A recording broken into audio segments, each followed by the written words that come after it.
Punky va vous causer. Punky va vous parler. Yo tout le monde, comment ça va? Moi nickel, parce que ça me fait super plaisir de vous retrouver pour ce petit format à la cool. Ça faisait presque 1 an qu'il n'y en avait pas eu. Alors première chose, n'hésitez pas à mettre un petit like pour me signifier que vous êtes content du retour de ce format, ce serait super encourageant. Et deuxième chose, eh bien oui, il y a eu une trilogie de jeux vidéo Star Wars annulée et je souhaitais vous en parler parce qu'on n'en parle pas vraiment. Enfin on en parle moins comparé à d'autres jeux Star Wars annulés qui sont bien plus connus. Je pense évidemment à Star Wars 1313, un jeu de plateforme et de tir cinématique façon Uncharted annoncé à l'E3 2012, et annulé l'année suivante suite au rachat par Disney. Ça c'est un vrai drame parce que le jeu avait l'air incroyablement cool pour tous ceux qui aiment ce genre de jeu d'action un peu cinématique. Mais il y a aussi des jeux Star Wars annulés dont on entend moins parler alors qu'ils étaient tout aussi attendus. Je pense particulièrement au très méconnu Star Wars Battlefront 3, une suite des 2 hits de la PS2 cette fois-ci développée par Free Radical. Yes, Free Radical, les devs de Time Splitter s'occupaient bien de Battlefront 3 avant de fermer et de voir leur jeu annulé alors qu'il était quasi terminé. D'ailleurs, il y a une build du jeu qui tourne sur internet, donc techniquement, vous pouvez y jouer. Et ça tombe bien parce que notre trilogie du jour aussi est entièrement jouable, enfin presque. Et puisque dans un précédent épisode on était parti de Star Wars pour arriver jusqu'à Indiana Jones, cette fois-ci on va faire exactement l'inverse. Mais juste avant de se lancer, laissez-moi vous présenter le sponsor de notre vidéo, Star Trek Cross World of Warships. Sortez les phasers pour cette collaboration spéciale entre Star Trek et World of Warships, le jeu d'action tactique gratuit sur PC. Si vous ne connaissez pas le jeu, il s'agit d'un jeu de tir stratégique en équipe avec plus de 650 bâtiments historiques jouables étalés sur plus de 13 pays différents. Vous ferez naviguer ces navires de la première moitié du XXe siècle, tous basés sur de véritables documents historiques, sur une variété de cartes et dans pléthore de conditions météo différentes qui ont un véritable impact sur le gameplay du jeu. Mais désormais, préparez-vous à embarquer pour une aventure hors du commun, puisque Star Trek rejoint l'univers de World of Warships pour une collaboration événement avec 3 opérations inédites.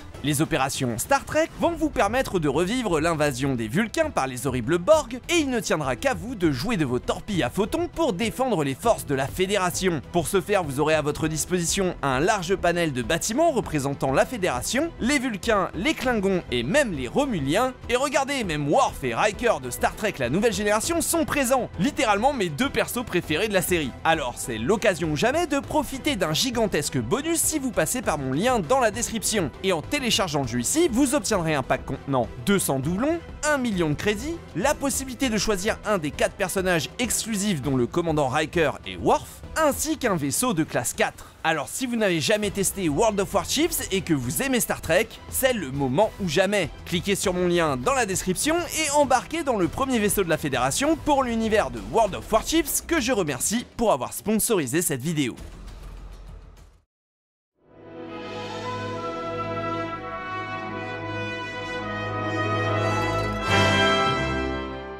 Bon allez, souvenons-nous ensemble de Indiana Jones sur Super NES. Alors c'est un jeu auquel j'avais joué chez un copain et qui m'avait pas mal marqué, surtout parce qu'il était vraiment très joli à regarder mais plutôt moyen à jouer. Alors à l'époque pour moi c'était un jeu à licence moyen bien du milieu des années 90 parmi tant d'autres, mais pour le petit studio derrière le titre, c'est le début d'une très grande aventure qui va durer plus de 10 ans et se terminer dans la sueur et les larmes. Ce studio, vous en avez peut-être déjà entendu parler parce qu'ils ont une histoire dramatique mais vraiment passionnante. On parle là de Factor 5, un studio basé en Allemagne qui s'est fait connaître quelques années avant ce jeu Indiana Jones en 1990 avec Turrican. C'est une boîte qui a été cofondée par Julian Egebrecht et qui est en fait l'héritage d'un groupe de programmation un peu officieux qui s'intéressait à la culture du hacking et à la programmation de démos pour les ordinateurs de l'époque.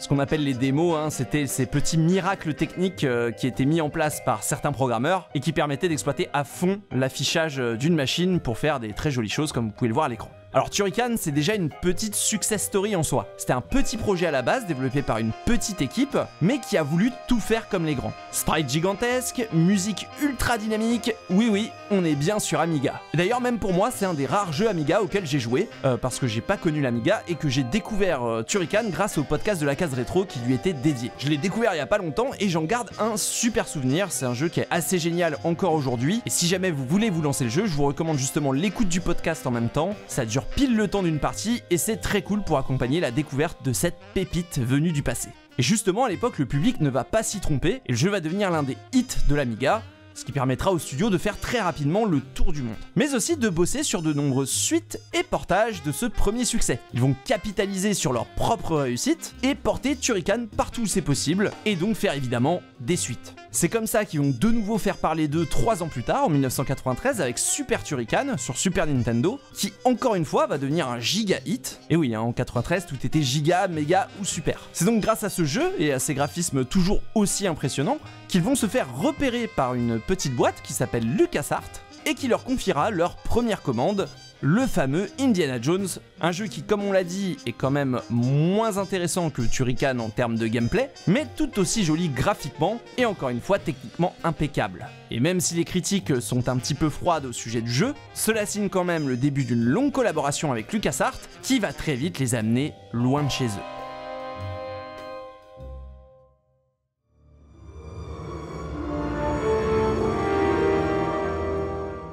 En fait, le point de départ de cette très longue collaboration entre Factor 5 et LucasArts va s'opérer en même temps que l'arrivée des premières consoles en 3D. Et leur deuxième mission sera donc de devoir développer la suite d'un jeu vidéo sorti par LucasArts sur 3DO, Star Wars Rebel Assault.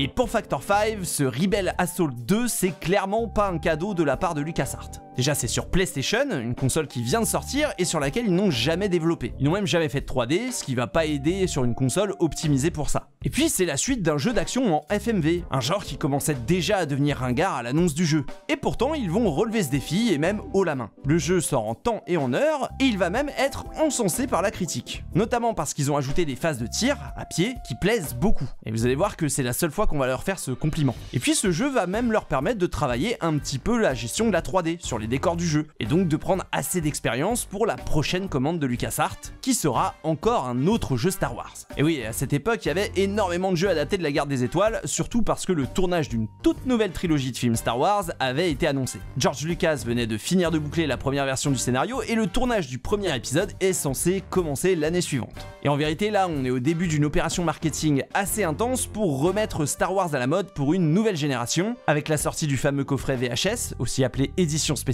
ainsi que de nombreux produits dérivés Star Wars qui ressortent, notamment une tripotée de jeux vidéo. Et justement, Factor 5 est de nouveau assigné à développer la suite d'un de ces nombreux jeux Star Wars. Et autant le dire tout de suite, on les embauche encore pour une suite maudite, puisqu'on les missionne pour développer la suite de Shadow of the Empire pour le PC et la toute nouvelle Nintendo 64, et c'est un jeu qui va de nouveau demander au studio de relever un double défi. Shadow of the Empire, c'est un jeu qui avait été très apprécié pour ses phases en vaisseau, qui était graphiquement très fidèle au film. D'ailleurs, il a fait la fierté des premiers possesseurs de cartes 3D, puisqu'à l'époque, elle commençait gentiment à équiper nos ordinateurs. Mais c'est aussi un jeu détesté pour ses nombreux niveaux à pied à la 3e personne. Et là, je peux carrément témoigner, puisque j'ai eu le jeu sur 64 quand j'étais gosse, et je confirme que c'était atroce. Je suis resté des mois bloqué sur une phase de plateforme horrible dans ce niveau. Bref, du coup, leur commander la suite de jeu, ça donne un peu l'impression que LucasArts fait toute confiance à Factor 5, puisqu'il leur demande jusqu'ici de remettre sur de bons rails tous leurs projets qui ont un fort potentiel d'amélioration. Et de nouveau, Factor 5 vont faire les choses bien, mieux que bien même. Ils vont commencer par développer un nouveau moteur pour les niveaux en vaisseaux spatiaux, et les premières démos vont tellement faire l'unanimité en interne que le jeu va devenir un jeu 100% dédié au pilotage des différents types de vaisseaux présents dans la saga. Excite la suite de Shadow of the Empire, un tout nouveau produit est créé, et ce jeu, c'est Star Wars Rogue Squadron. J'ai d'excellents souvenirs de Rogue Squadron, c'est vraiment un jeu de vaisseau mythique tout en 3D. Bon, la version N64 était bien sûr un peu en dessous de la version PC, mais elle reste tout de même impressionnante, surtout quand on la compare graphiquement à Star Fox, qui était sur la même console. Bon, évidemment, cette comparaison est annulée dès que l'image bouge, parce que le framerate de Rogue Squadron est vraiment à la ramasse par rapport à celui de Star Fox. Mais Factor 5 a encore une fois prouvé qu'à la technique, ils étaient toujours pertinents, puisqu'en plus de faire enfin le bonheur des possesseurs de Nintendo 64, le deuxième effet qui se coule, c'est aussi l'avancée technique que représente la version PC à cette époque. Parce que pour développer un jeu aussi joli, ils ont dû créer énormément de systèmes et de techniques pour optimiser l'affichage 3D du jeu et le rendre plus beau que presque tout ce qui avait été vu à l'époque. Vraiment, je pense que c'est un jeu qui a marqué beaucoup de joueurs PC parce qu'on avait vraiment l'impression de se retrouver au milieu des décors du film. C'est sans doute pour ça que le jeu va être un succès encore une fois critique et commercial, et LucasArts va officialiser encore un peu plus leur partenariat avec Factor 5, surtout parce qu'ils vont beaucoup avoir besoin d'eux pour l'avenir des jeux Star Wars qui semblent radieux. Et ouais, on est un peu moins d'un an avant la sortie du premier épisode de la prélogie, La Menace Fantôme, et côté produits dérivés et marketing, tout devient un peu plus agressif. Sans mentir, je m'en souviens encore, il y avait plein de goodies Star Wars épisode 1 qui étaient distribués dans les paquets de céréales et dans les magazines, énormément de petits gadgets gratuits basés sur le film, alors que j'avais même jamais vu une bande-annonce. Et c'était un petit peu le pic de la communication autour de Star Wars. Il y avait encore plus de publicité et de supports promotionnels, plus de Star Wars en DVD, plus de produits dérivés, et donc encore plus de jeux vidéo Star Wars pour les années à venir. C'est pour ça que Factor 5 va donc quitter l'Allemagne pour aller s'installer au plus près de là où sont fabriqués les films de la saga, à Hollywood, ce qui fait que le studio et ses employés changent donc totalement de vie pour aller s'installer en Californie et en profitent au passage pour s'agrandir un peu. D'ailleurs, ils vont en quelque sorte marquer le coup en changeant de nom. Factor 5 va donc devenir Factor 5 Inc. pour Incorporated. Et non seulement ils veulent être prêts à pouvoir remplir leur carnet de commandes de jeux Star Wars pour les 10 prochaines années et pouvoir engranger de l'argent pour développer leur toute nouvelle structure américaine, mais en quittant l'Allemagne, ils ont aussi amené dans leur carton une petite idée qui leur trotte derrière la tête depuis des années. Une suite spirituelle à la pièce maîtresse de leur ludographie, Thornado, l'héritier de Turrican, totalement pensé pour la 3D.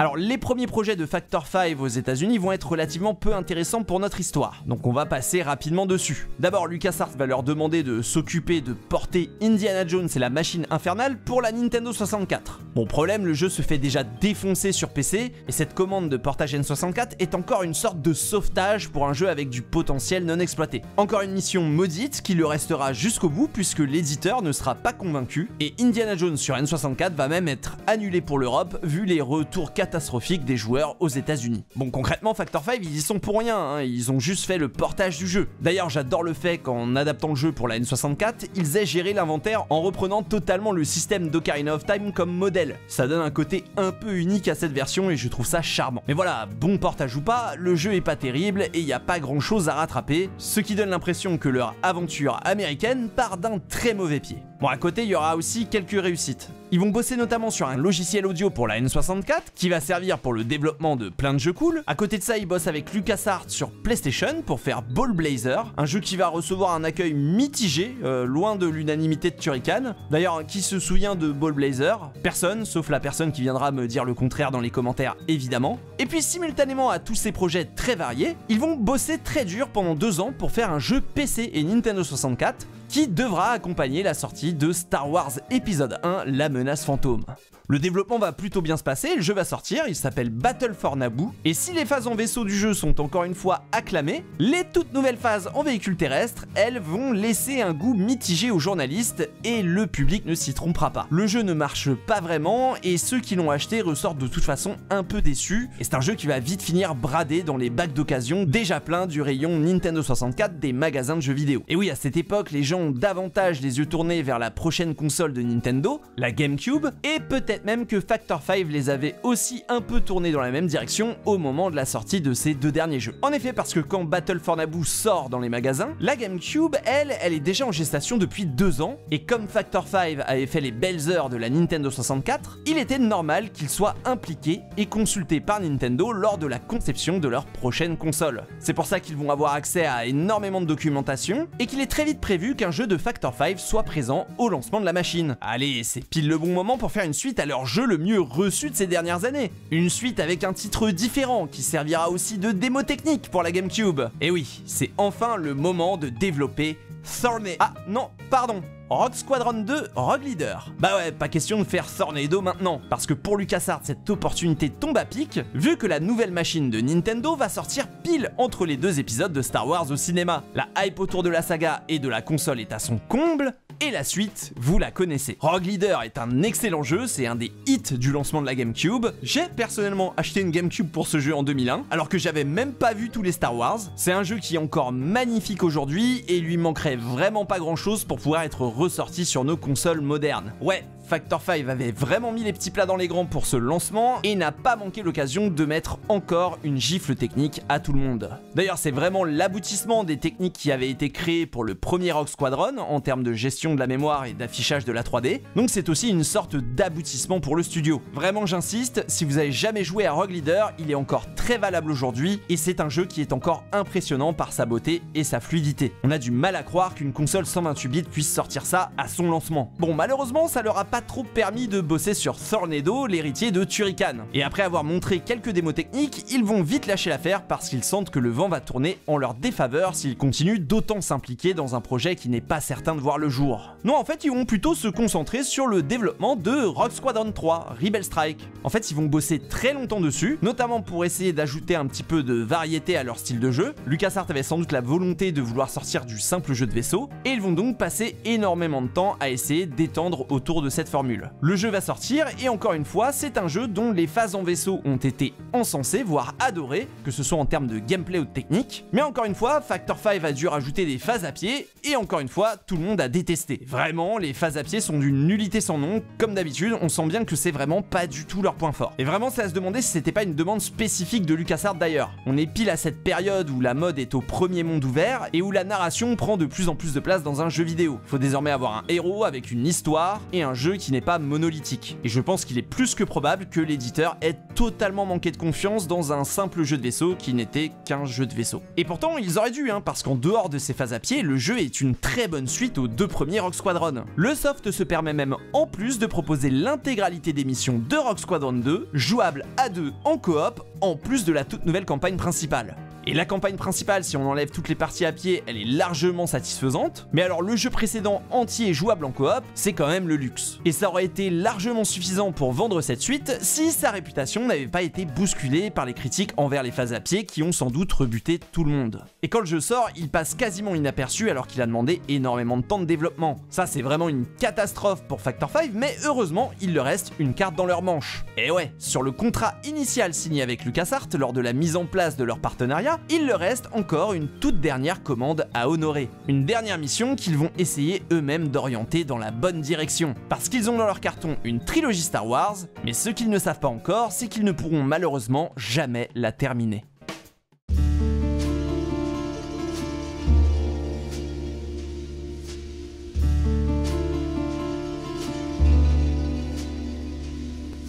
Ok, donc là on est en 2003, et cette dernière mission pour LucasArts va s'avérer bien plus compliquée que prévu. Factor 5 a bien une idée pour honorer la fin du contrat avec LucasArts, qui pourrait satisfaire les deux parties financièrement, une ressortie des deux Rogue Squadron de la GameCube compilée en un seul jeu sur toutes les consoles au prix d'un seul jeu. Et en vrai c'est pas bête, un portage ça coûte moins cher qu'un développement, et les jeux ont encore très bonne réputation, et en plus une petite équipe de Factor 5, une équipe B, pourra travailler dessus pendant que le reste du studio, l'équipe A, pourra développer un véritable nouveau jeu pour LucasArts et donc poursuivre leur longue collaboration au-delà de la fin du contrat. Je trouve que la stratégie était vraiment pas idiote.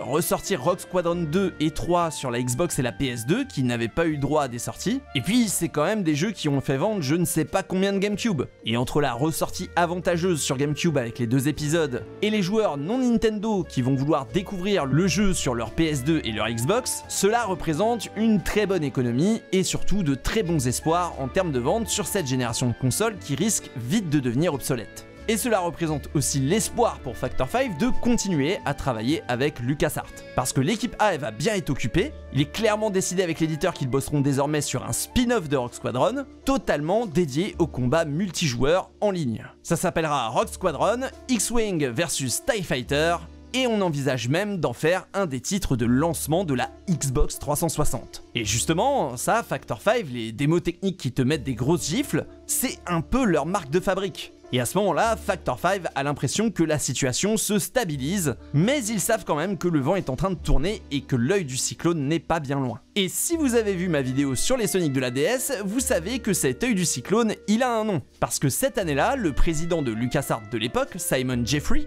quitte son poste pour laisser sa place à Jim Ward. Jim Ward qui n'a pas du tout la même philosophie que son prédécesseur. Parce que ces histoires de dernière commande dans le contrat, ça l'intéresse pas du tout. D'ailleurs, cet arrangement pour ressortir les deux Rogue Squadron, il dit qu'il est pas au courant et que c'est pas du tout prévu dans leur planning. Quant au spin-off multijoueur X-Wing vs TIE Fighter, finalement, Jim Ward, il trouve que cette nouvelle technologie là, Internet, c'est pas assez intéressant. Et en plus de ça, ils ont déjà un produit en développement dédié à ce marché du multijoueur en ligne, un jeu qui est déjà bien avancé et qui s'appelle Star Wars Battlefront 2. C'est donc à Factor 5 d'enchaîner les propositions de projet à ce nouveau LucasArts made in Jim Ward, propositions qui seront toutes plus ou moins recalées. Le problème, c'est qu'en attendant, Factor 5, ils sont plus du tout payés par LucasArts et se retrouvent donc au bord de la faillite. Le studio n'a pas été payé pour le travail sur la compilation, ni même pour le travail déjà effectué sur le spin-off de Rogue Squadron, alors que pourtant leur contrat spécifie bien que LucasArts doit continuer à les alimenter jusqu'à ce qu'un jeu sorte. On avait un contrat pay or play, une garantie financière, peu importe si le projet est terminé,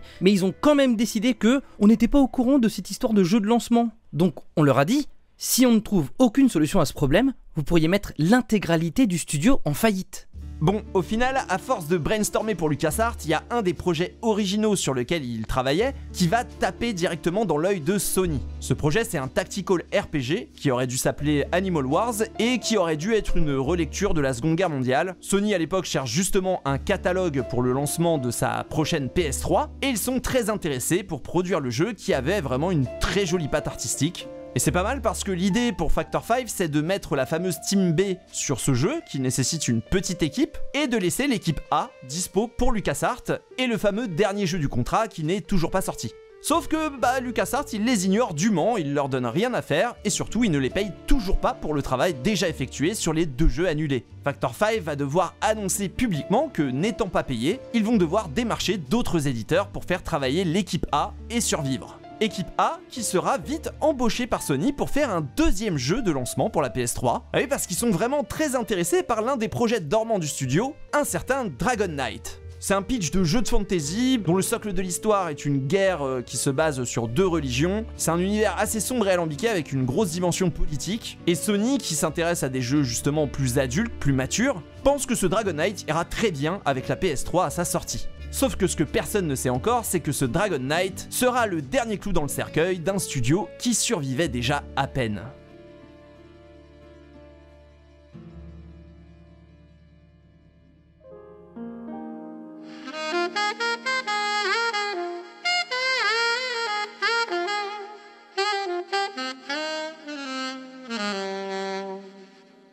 Donc oui, je vais pas faire durer le suspense plus longtemps, ce Dragon Knight, vous le connaissez sans doute. Vous vous doutez bien que pendant le développement, il a changé de nom et qu'il est devenu le fameux Lair. Ce jeu de lancement de la PS3 est surtout connu de mauvaise réputation, notamment à cause de ses phases à pied, pas vraiment fofolles, ça me rappelle quelque chose. Mais surtout, cette fois-ci, le jeu n'a pas eu la chance d'être sauvé par ses phases de combat aériens, puisqu'en fait ils étaient obligatoirement jouables avec la manette de la PS3, la fameuse Six-Axis et son gyroscope qui permettait de jouer avec l'inclinaison de la manette. Et jouer c'est un bien grand mot puisque c'était complètement injouable. D'ailleurs ça a été un échec critique comme commercial et je vais volontairement ne pas m'attarder sur le développement très ambitieux et la sortie catastrophique de ce Lair, parce qu'en fait ça mériterait une vidéo tout entière tellement c'était ahurissant. En plus à la base on était là pour parler de Star Wars et d'une trilogie annulée qui a toujours pas pointé le bout de son nez dans la vidéo. Enfin peut-être que si, en quelque sorte. En fait pour finir avec Lair, on dit souvent que c'est le jeu qui a tué Factor 5, mais si vous voulez mon avis, c'est une version très simplifiée de ce qui s'est réellement passé. Parce que peu importe que Lair se soit vendu ou pas, Factor 5 ils ont été payés pour ce jeu, ce qui a dû les changer vu que leurs clients précédents ne le faisaient plus. Et avec une bonne restructuration, quelques baisses inévitables des effectifs et 1 ou 2 projets fructueux derrière, il était tout à fait possible de maintenir le studio à flot, ou en tout cas à peu près la tête hors de l'eau. Et c'est ce qui serait arrivé si les choses s'étaient bien passées. Parce que bon, d'un côté Sony va clairement pas re-signer avec eux, et on oublie donc le projet de Animal Wars qui a été abandonné pendant le développement précédent. Mais là où leur trajectoire va totalement s'effondrer, c'est quand sur leur route, ils vont trouver un tout nouveau partenaire. Un éditeur spécialisé dans des petits jeux tirés de grosses licences, développés par des studios spécialisés dans ce genre de commandes, Brash Entertainment. Et avant de continuer, je précise juste que le marché du jeu à licence, à l'époque, c'était un petit microcosme à part entière. Notamment parce que des éditeurs comme Brash Entertainment en profitaient pour faire des jeux pas chers et développés très rapidement sur des licences ultra populaires. Et justement, Brash, ils viennent de faire une très bonne affaire en récupérant les droits de 2 licences DC Comics, The Flash et Superman. Ils vont donc s'associer à Factor 5 et leur commander la création d'un jeu Superman très ambitieux. Ils veulent un jeu en monde ouvert où chaque immeuble serait entièrement destructible, et Factor 5, vous commencez à les connaître, ce sont des gros techos qui vont mettre les mains dans le code et commencer à développer leur propre moteur pour ce jeu. Et la super bonne nouvelle, c'est qu'en plus de ça, leur équipe B est en train de bosser sur un énorme projet pour convaincre Nintendo de les produire et de résoudre en même temps leur contentieux avec LucasArts. Ce jeu, c'est Star Wars Rogue Leaders. Oui, Rogue Leaders au pluriel. Une version entièrement remasterisée des 3 épisodes de Rogue Squadron pour la Wii avec du contenu supplémentaire et des features inédites. Et en voilà une bonne idée, une trilogie de jeux Star Wars pour la console la plus populaire du marché. Et là on pourrait se dire, ça y est, Factor 5 est sauvé, ils vont réussir à se remettre du désastre qu'a été l'ère. Je veux dire, une trilogie de jeux Star Wars pour la console la plus populaire du marché, un jeu Superman ultra ambitieux pour les consoles HD. Qu'est-ce qui pourrait mal se passer? Eh bah, tout s'est mal passé. Rien ne s'est passé comme prévu. Déjà, le développement de Superman va être compliqué parce que Brash Entertainment désire un jeu multiplateforme et que, comme d'habitude, la version Wii ralentit toute l'équipe qui bossait depuis le début sur une version pour les consoles HD. Et si ça vous rappelle quelque chose, c'est normal, il s'était passé exactement la même chose pour le jeu Indiana Jones sorti sur Wii comme on l'avait vu dans un précédent épisode. Et puis y a pas que ça, parce que le jeu Superman qu'il prépare, il se trouve que c'est censé être l'adaptation d'un film. La suite du pas du tout attendu Superman Returns. Une suite qui va être très vite abandonnée par Hollywood vu la réception du film de Bryan Singer, et une adaptation en jeu vidéo qui va donc disparaître des plannings. Alors ok, Factor 5 ne se décourage pas, ils se disent qu'ils peuvent transformer leur jeu en jeu Superman adapté librement des comics, comme un certain Batman Arkham s'apprêtait à le faire. Mais c'est pas de bol parce qu'ils ont à peine eu le temps de penser à cette idée que la mauvaise nouvelle tombe. Brash Entertainment va mettre la clé sous la porte cette même année. Bon bah qu'à cela ne tienne, ils ont toujours Star Wars Rogue Leaders, la ressortie d'une trilogie qui a déjà fait leur succès pour la console la plus vendue de tous les temps. Et c'est pour ça que Factor 5 va maintenant tout miser sur le projet Rogue Leaders. Et ils vont même aller jusqu'à financer avec la trésorerie du studio le développement d'une partie du jeu. Et ils lâchent pas l'affaire, hein, pour vous dire, ils sont même allés jusqu'à créer une autre boîte, White Harvest, pour racheter les assets de Factor 5 et continuer le développement de ce qui est maintenant leur ultime espoir. Ils se disent que sortir Rogue Leaders Trilogy, ça leur laisserait juste assez de temps afin de trouver un nouvel éditeur pour leur jeu Superman et que tout n'est pas fini. D'ailleurs, ils arrivent au bout du calvaire, la trilogie Rogue Leaders est presque terminée et la compile est même prometteuse. Ils ont monté un remaster complet du premier jeu accompagné de 2 upgrades graphiques pour les épisodes GameCube. Ils ont bien pris soin d'aller totalement dans le sens de Nintendo. Les contrôles à la Wiimote et même les Mii sont vraiment bien intégrés au gameplay et ils développent même de nouveaux mini-jeux multijoueurs 100% compatibles avec les accessoires les plus populaires de la Wii, c'est-à-dire le Wii Wheel et le Wii Fit. Cette trilogie de remaster remplit donc toutes les conditions pour être produite et soutenue par Nintendo, et tout ce qui leur manque, c'est l'accord de LucasArts qui détiennent les droits de publication des jeux Star Wars Rogue Squadron. Un accord qu'ils n'obtiendront jamais. Et ouais, parce qu'effectivement, le défaut de paiement de LucasArts quelques années plus tôt a eu des conséquences inattendues. Certains anciens membres de Factor 5 ont poursuivi LucasArts devant la justice dans des affaires qui n'avaient pas encore été jugées à ce moment-là. Et ce, malgré le fait que la trilogie Rogue Leaders soit officiellement développée par White Harvest et non Factor 5. En fait, c'est simple, LucasArts n'a jamais voulu prendre le risque de se mettre dans une situation cauchemardesque en termes de communication. Parce que d'une façon ou d'une autre, et peu importe comment on le retournerait dans les déclarations à la presse, impossible pour LucasArts de parler de cette situation sans parler des impayés et du non-respect des contrats. Et dans cette situation, la solution la plus sécurisante pour LucasArts, ça a été de faire comme si ce projet n'avait jamais existé et de laisser White Harvest ainsi que ce qui restait de Factor 5 s'éteindre dans l'indifférence la plus totale.